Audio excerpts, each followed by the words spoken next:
Hi, welcome to Lactate 2.0. Explore the true power of lactate as the key to unlocking human performance.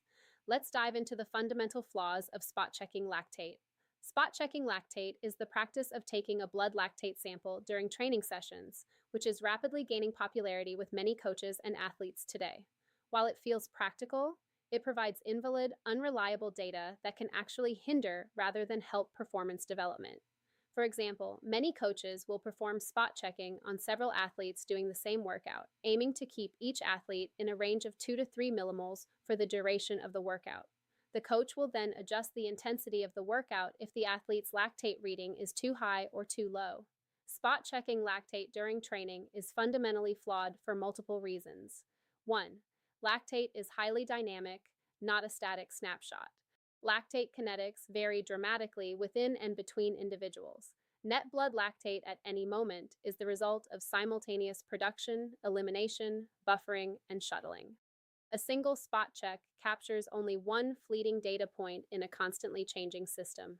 Spot checking lactate cannot reveal whether lactate is rising, stabilizing, or falling, the athlete's true metabolic response to the workload, or changes in fitness or training effectiveness over time. 2. Spot checking lactate ignores critical influencing factors. Lactate values are heavily influenced by variables beyond the immediate workout, such as recent nutrition and glycogen status, accumulated fatigue or illness, hydration and temperature, and recovery status from previous sessions. Additionally, net lactate readings under 3 millimoles are highly volatile on a daily basis. In reality, a continuous low reading in a workout may actually be masking underlying metabolic limitations. 3. Spot checking leads to incorrect training decisions. Coaches often inappropriately increase or decrease training intensity or volume based on misleading snapshots, which will either limit training adaptations or make bioenergetic deficit worse. 4. Spot checking assumes the athletes are working at the same intensity at the same net lactate values.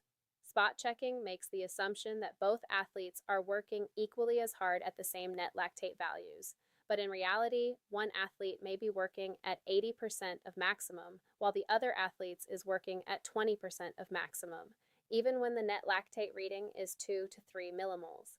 In reality, lactate values are relative, not absolute.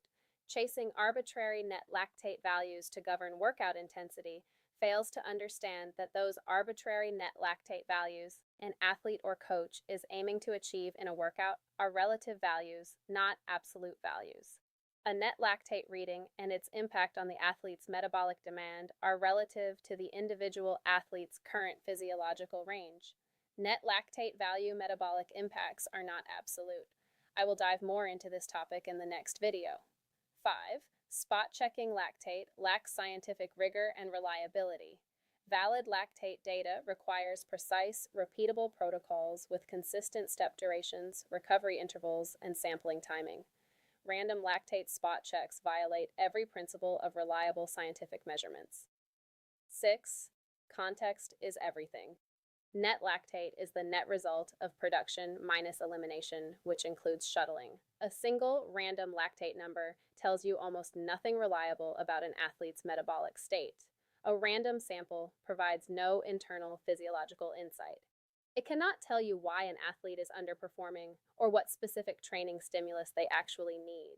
Spot checking lactate is like trying to understand an engine's performance by checking the oil temperature once during a single lap. Convenient, but scientifically worthless. True progress requires rigorous, repeatable methods that respect the dynamic nature of lactate dynamics. If you're ready to train smarter, hit subscribe. If you enjoyed this content, please like and share this video.